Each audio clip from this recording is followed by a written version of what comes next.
Hello, good people. Murise, kwese kwa muri. Zita rangu semazwese, Uncle Saint. The only Zim uncle. Sekuzowa kwenye kuti ndiri kutendera muZimbabwe munomu. Ndichida kumbona vechidiki vane matarenda akasiyana-siyana.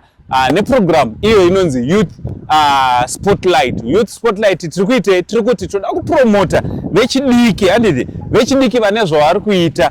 Kureva kuti vechidiki vane matarenda akasiyana-siyana ndochekutanga. Tiri kufamba tichiscouta matarenda akasiyana-siyana.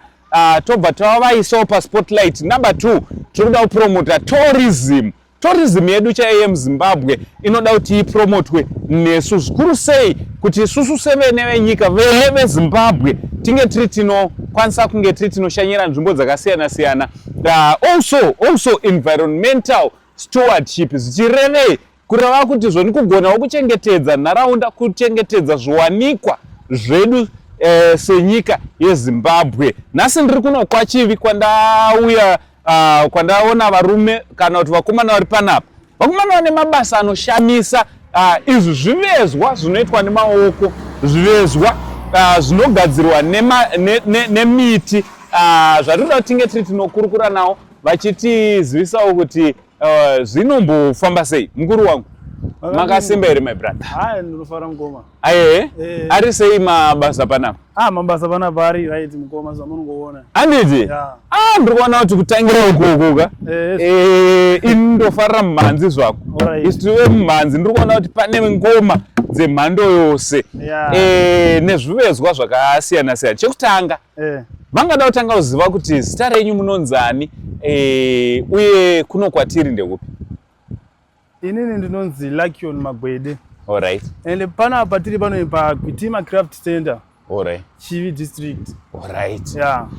Alright. Manengo yakareba sei muchiita zvekuveza zvivezwa zvakaita sengoma dzatiri kuona panapa? Ine zvangu ndiri muyuthika zvekuti ndizova ne28 years but ndawane 3 years ndichiita basa ireri. Serious? Serious. 3 years muchitogadzira. Chitoita izvezvi. Alright. Ngatitangei nengoma. Tiri kuona ngoma dzine mizero yakasiyana. Ngoma dzine mazita akasiyana here kana kuti zvinofamba sei? Kana dzongori ngoma? Dzine mazita akasiyana. Alright. Pakuti idzi dzatorwa panapa dzedzemudzimu idzi. Alright. Asi kunozoitawo dzimachechi. Alright. Kana ZCC. So hatina type yacho panapa. Panapa hamuna. Panapa unongorwa idzi ndedzekumutsa mashave midzimu yevakatsiya kare. Vakatsiya kare. Alright. Saka vanototora here ngoma panapa vachinoita nadzo basa kwavanoenda. Ndodzatakaona nzinge dzinotofambawo zviri nani. Kureva kuti vanhu vechechi havatenge ngoma idzi, dzotengwa zvikuru nevanhu vemidzimu ava. Handiti? Vechivanhu. Vanhu vechivanhu vari kutenga ngoma. Vanopromota. Vanopromota. Handiti? Right. Tiri kuzviona. Saka chimbotsanangurira kuti ngoma dzenyu munodzigadzira nemuti upi, zvinofamba sei, munotora nguva yakareba sei kuti izonzi ngoma yakuiswa pamakete? Alright. Ngoma tinodzigadzira nemuti unonzi mutiti kana kuti murungu. Alright. Kana yakakura seizvizvi kuti ndikwanise kuibora kusvika zasi uko. Ndokufanisa kutora kana 4 days ndiri serious. Alright. Muri serious? Muri serious. Ndozotsvagawo mateho kune kwangofamba panditi. Chero rakaoma ndorisa mvura chi. Rinotoita soft. Saka chiro atogona ngoti wiki ka. Ngoma wani inenge yapera kana iri huru. Alright. Dziri diki wote tangoryisawo nemadheza acho ngoti hora vaduku. Ndudze ngoma dzedu dzinoita maprize akasiyana-siyana. Obviously nekuda kwemizera. Yakamira sei maprizes engoma dzedu? Kana yakaita sei huru yanditi? Ite ichitangira pa$50. Alright. Yakaita sei chitoti togona ngodzidzanisa tongoti munhu akatipawo 30. Alright. Inenge ichirwa kana $25. Inenge yakakura drum but yakatokura kana kutodarika idzi. Alright. Saka togona ngoiti inenge na $40. Alright. Izvono zvima$15. Ma-15 now? Ma$15. Alright. Zvitofamba zvakanaka zvidaro. Tiri kuona zvakare panapa pane maturi mizera yakasiyana. Tiri kuona zvakare pane mune tsvimbo. Tsvimbo inonzi mari? Tsvimbo inde $10. Vakomana. Saka indikatoita yangu tsvimbo sasekuru wenyika ndifane kuva netsvimbo here. Sekuru wenyika anofanira kuva netsvimbo. Ndofana kuzoita tsvimbo here. Saka tsvimbo dzonzi ma10 dzese kana dzakasiyana. Dzingosiyana nerebu netype yefuti yemuti. Alright. Hapa ne black yakasimba. inenge ichidhura plus futi nemarebero yakaita inogona kudhura bcause matanda anenge akatosiyana. Iyi inenge ichita $20. Alright. Nekusimba futi kwedanda racho but Alright. idzi dzedziri diki hadzinyanya kudhura $10. Alright. Kozotiwo duri nemutsi wachona. Duri nemutsi wachona izvi zvinenge zvingoda $25. 25. Sazvotengeka kazvinhu. Zvinotengeka. Izvi zvinototengeka zvekutodaro. Rega ndite ndakabata tsvimbo yasekuru. Tsvimbo yani yasekuru. Panapa tiri kuona iBig 5 ke. iBig 5. Alright. Big 5. Tiri kuona pana pamusoro mune nzou. Panapa pane iBuffalo ke. Buffalo. Buffalo inonzi nation. Ndo nyati. Inyati koti ishumba ke. Lion. Koti toita mbada. Ndizvo. Ngati ichita. Ichita. Ichi idindingwe. Chita inonzi chita ndo yatoti ingwe. Ingwe. Alright. Kobva kwati panapa zasi pane chipembere. Chipembere. Alright. Saka apa pa artwork iri panapa inogona kutorwa nemari kana munhu akada kuitora. Iyi artwork inogona kutorwa ne$30 iyi. $30 yese. $30 yese yakadai. Sazvotengeka kazvinhu. Zvinotengeka. Tichibva toona ndo shiri yenyika ke. Ingwe zve. Ingwe. Yakabata hove. Vakomana ka. Vakomana. Danda iri ndiri kunatsoshaiwa kuti rakagadzirwa sere hungwe rinonoda iwe. Zviri komakurowa. Handiti? Rine rakuda mari ikwe. Iri ringida 150. I150. Alright. Tichiuya panapa. Hatingazopedze edu kutaura kuti zvese zvinoita mari. Vanhu ndiri kufunga muri kuona mvuu iripo, zebra, handiti? Nzou nemwana wayo. Zvichidaro. Ngoma iya yakuchiridzwa panapa ndofunga maona. Tichakura isusu taenda kundari. Ndo nyaya dzacho namamiro adzakaita. Zvichidaro. Tiri kuzoona futi kune zvigaro zvoumambo. Zvigaro zvechi? Zvoumambo ka. Zviri panapa. Zviripo zvakazara.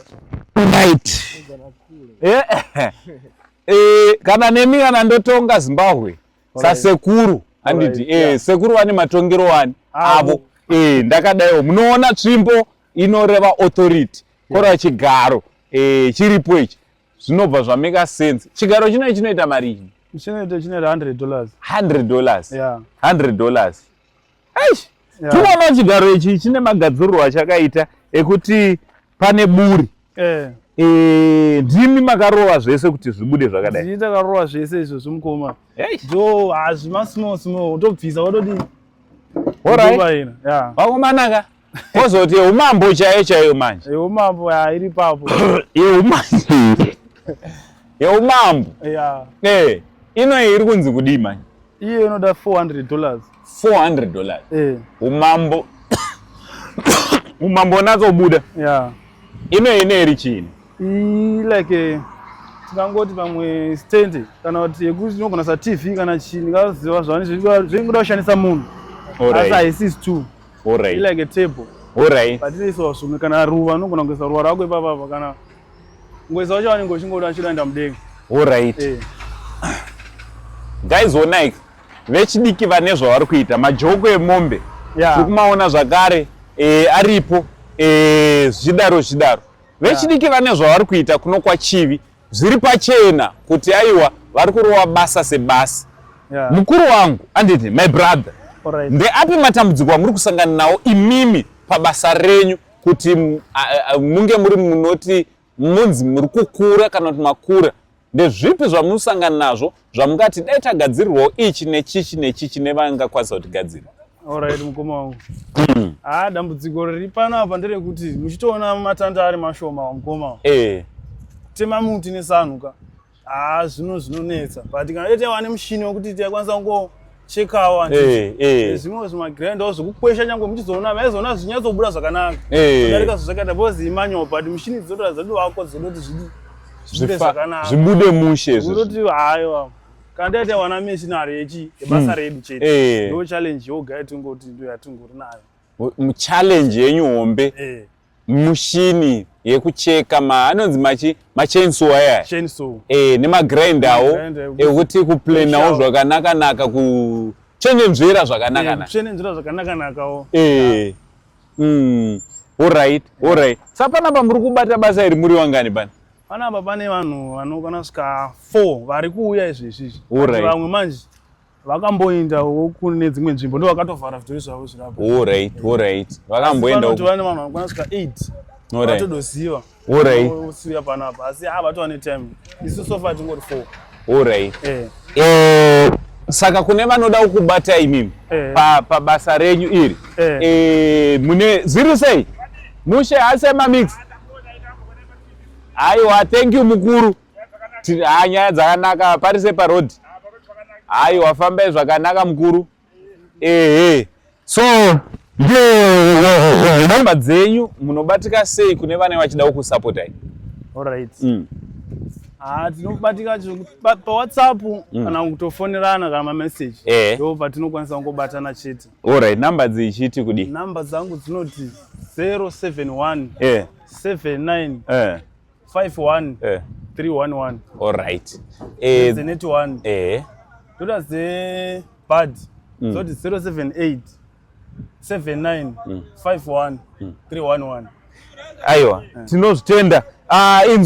Inzwai ngatisapote vechidiki nekuti basa rauri kuita panapa rakanaka zvikuru. Ini ndichatobvawo netsvimbo inoi. Mukazoona tsvimbo inoi ndakaibata zvo ndakaiona kwachi. Kwezozotaura sekuru wakanoromba. Ndatorombeswa panapa. Alright. Netsvimbo iyo tokuzoyaika kana ndakuzofamba netsvimbo kozonzi ko angu sei nditsvimbo iyo ndei ndapromota wechidiki. Sasekuru wenyika ndofanira waone tsvimbo yeauthority yekuratidza kuti ndiri sekuru wenyika. Thank you so much. Basa ngariende mberi. Yokutenda mukoma. Aiwa, tinozvitenda. Zita rangu ndonzi Uncle Saint pano pa Youth Spotlight. Patiri kutaiwa vechidiki ngavange vari vanosimudzirwa vanoitirwa zvakanaka kuitira kuti nyika inge iri inoendera mberi. For now nchiti it's much love and God bless you.